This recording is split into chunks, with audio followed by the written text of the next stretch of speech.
오늘도 말씀 앞에 나오신 모든 미랄교회 성도 여러분, 주님의 이름으로 환영합니다. 오늘 우리에게 주신 말씀 함께 보도록 하겠습니다. 고린도전서 9장 19절부터 27절까지의 말씀입니다. 나는 어느 누구에게도 얽매이지 않은 자유로운 몸이지만 많은 사람을 얻으려고 스스로 모든 사람의 종이 되었습니다. 유대 사람들에게는 유대 사람을 얻으려고 유대 사람같이 되었습니다.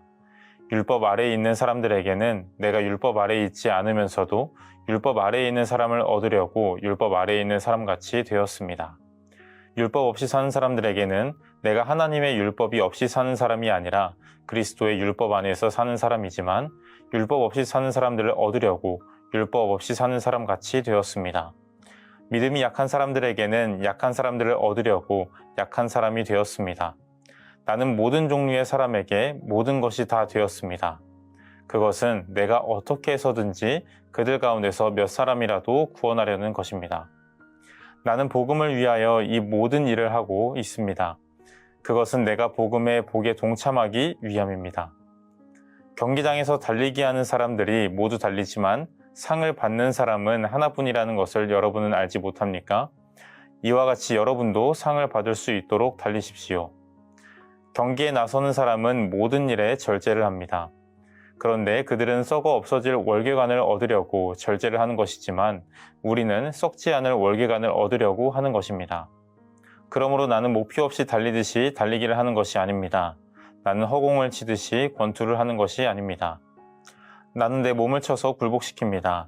그것은 내가 남에게 복을 전하고 나서 도리어 나 스스로는 버림을 받는 가련한 신세가 되지 않으려는 것입니다. 살면서 누구나 자신이 좋아하는 것이나 아주 중요하게 여기는 그런 일들이 있습니다. 사람마다 다 다르겠지만 각자가 가지고 있는 그 기준에 따라 좋아하는 일 혹은 중요하게 여기는 일들이 있을 것입니다. 아마도 우리 성도님들도 그런 것들이 있으실 텐데요. 그렇다면 그 좋아하는 일 혹은 아주 중요하다고 생각하는 일을 위해서 어디까지 해보셨습니까? 아마도 대단한 열정과 어느 정도의 희생을 많이 하셨을 것입니다. 오늘 본문에서 고백하고 있는 바울 역시 그렇습니다. 바울도 자신이 좋아하는 일 혹은 아주 중요하다고 생각하는 일이 있었습니다. 그 일은 바로 복음을 전하는 일이었는데요. 그 일을 하기 위해서 바울은 자신의 모든 권리를 포기했습니다.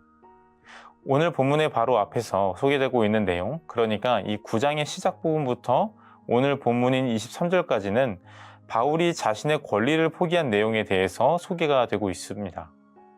9장의 서두에서는 바울은 자신이 하나님께로부터 파송을 받은 사도임을 분명히 하면서 그 사도로서 복음을 전하고 직무를 다하기 위해 스스로가 충분히 주장하고 또 챙길 수 있었던 권리를 포기했습니다. 먼저는 무엇을 포기했습니까? 그는 살해를 받는 것을 포기했습니다. 바울은 고린도 교회에서 사역을 하면서 일정한 사례금을 받지 않은 것으로 보입니다. 이 부분에 대하여 바울은 7절에서 스스로를 자기 비용으로 군에 복무하는 사람, 또 포도원을 만들었지만 그 열매는 먹지 않는 사람, 그리고 양떼를 치고 그 젖을 먹지 않는 사람에 비유했습니다. 이 셋의 공통점은 자신이 일하고 있는 그 대상으로부터 어떠한 수입도 취하지 않는 공통점이 있습니다. 자신이 스스로 취할 수 있는 마땅한 권리를 모두 누리지 않는 것이지요. 바울도 돈이 필요했습니다. 고린도 교회에서 그렇게 열과 성을 다해 사역을 하고 있으니 당연히 사례금을 받아도 되는 그런 상황이었습니다. 바울도 스스로 말하고 있듯이 다른 사도들처럼 자신들의 상황에 맞게 이런저런 것들을 취할 수 있는 권리가 있었습니다. 하지만 바울은 그렇게 하지 않았습니다. 이것뿐만이 아니었습니다. 바울은 자유인이지만 스스로 다른 사람의 종이 되었습니다. 20절부터 소개하고 있는 것처럼 유대 사람들을 위해 유대 사람인 것처럼 하고 율법 없이 사는 사람들을 위해서 또 율법 없이 사는 사람처럼 되기도 했습니다. 이러한 모습을 두고 바울은 왜 스스로 종이 되었다라고 표현했을까요? 이것은 마치 자신의 생각이나 자아가 없는 사람처럼 자신이 복음을 전해야 하는 사람들의 삶의 방식과 취향 등을 따라야 했기 때문입니다. 그렇게 해서 공감대를 만들고 또 관계를 형성해서 복음을 전했습니다. 복음이 효율적으로 전달이 되고 그들이 복음을 듣기라도 해서 22절에 말씀하는 것처럼 몇 사람만이라도 구원받기를 원했습니다. 바울에게 있어서 아주 좋아하고 또 중요한 일인 복음을 전하는 일을 감당하기 위해 자신의 권리인 살해금도 포기하고 가족들과도 떨어져 있고 자신의 자존심이나 자아까지 다 버려서 타인의 종처럼 살았습니다. 복음을 전해야 하는 사명을 받은 모든 그리스도인들이 이러한 태도를 견지할 수 있으면 좋겠습니다.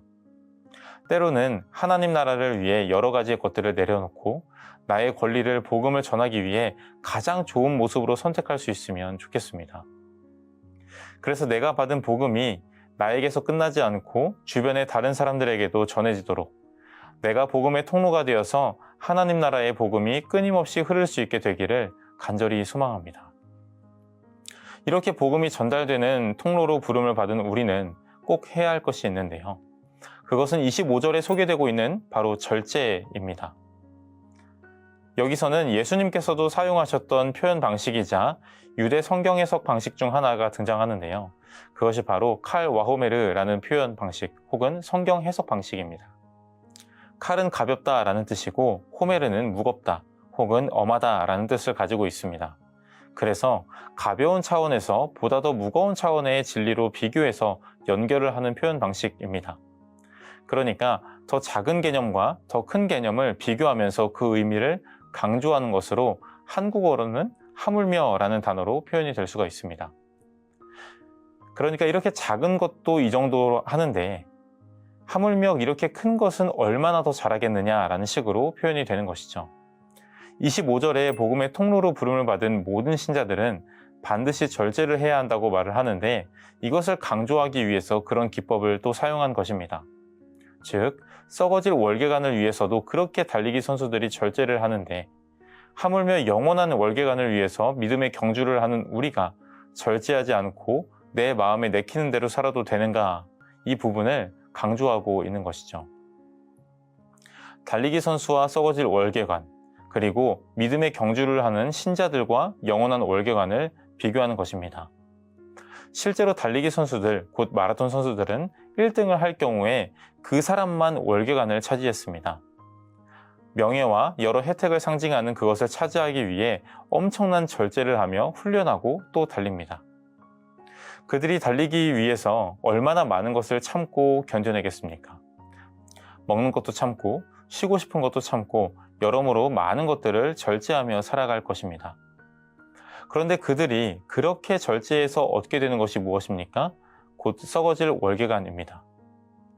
마라톤 1등이 받을 월계관이 상징하는 여러 가지의 좋아 보이는 것들은 모두 끝이 있습니다. 영원하지 않고 언젠가는 끝이 나는 것들입니다. 하지만 우리가 하는 경주는 1등만 받는 것도 아니고 그 경주하는 트랙으로 부름을 받은 모든 사람에게 주어지는 월계관을 향해 갑니다.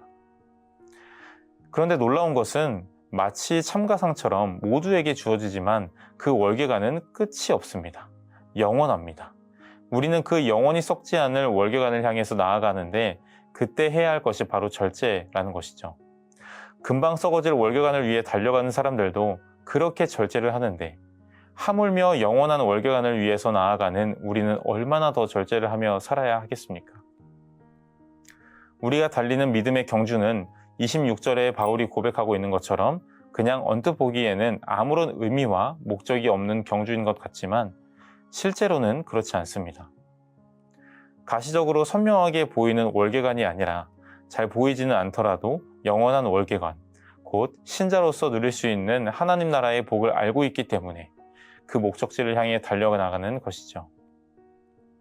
이렇게 신자들에게 절제할 것을 권면하며 자신은 그것을 실행하는 방편으로 스스로를 쳐서 굴복시키고 있음을 고백합니다. 다른 사람에게 굴복시키는 것이 아닙니다. 복음 앞에 복음이신 예수님께 굴복시키고 있는 것입니다. 왜냐하면 남에게는 복음을 전하지만 정작 자신은 그렇게 하지 못해 버림을 받고 가련한 신세가 되는 것을 막아야 하기 때문입니다. 우리 모두 잘 알고 있는 것처럼 바울은 고린도 교회를 목회했고 그 이전에 사람들에게 복음을 전하는 사역을 감당했습니다. 그랬기 때문에 그토록 답이 보이지 않았던 고린도 사람들의 변화가 되고 또 교회가 세워진 것 아니겠습니까?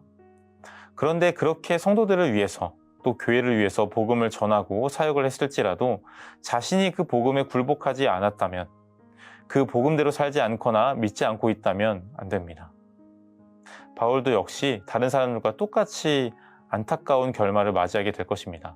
바울이 아무리 하나님의 선교 사역에 크게 쓰임을 받았다 하더라도 자신이 먼저 그 복음에 순종하고 그 복음을 신뢰하며 나아가야만 했습니다.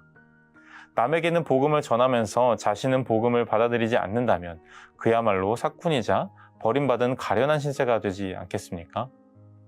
그래서 바울은 그 절제하는 방편으로 스스로를 복음 앞에 굴복시키는 것이었습니다. 복음에 이끌려서 말씀 그 자체이신 예수님께 이끌려서 살아가는 것이죠.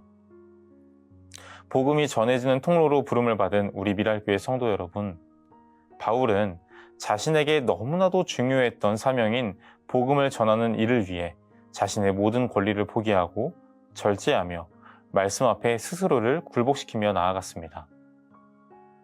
그는 하나님께서 맡겨주신 그 사명을 위해 그 정도까지 해보았습니다. 환경과 영역은 다르지만 같은 존재로 부름을 받은 우리는 어디까지 해봤는지 잘 고민해보면 좋겠습니다. 나는 그 복음을 위해서, 하나님 나라를 위해서, 또 주님께서 맡겨주신 그 일들에 대해서 어디까지 포기하고 내려놓아 봤는가? 얼마나 말씀 앞에 내 생각까지도 모두 굴복시켜서 순종하며 그 말씀에 이끌려서 살아가고 있는가? 이러한 마음으로 영원한 월계관을 위해 믿음의 경주를 하며 나아가는 저와 우리 모든 성도님 여러분들 다 되시기를 소망합니다. 기도하겠습니다. 하나님 아버지, 참 감사합니다. 우리를 복음이 전해지는 통로로 불러주시니 참 감사합니다.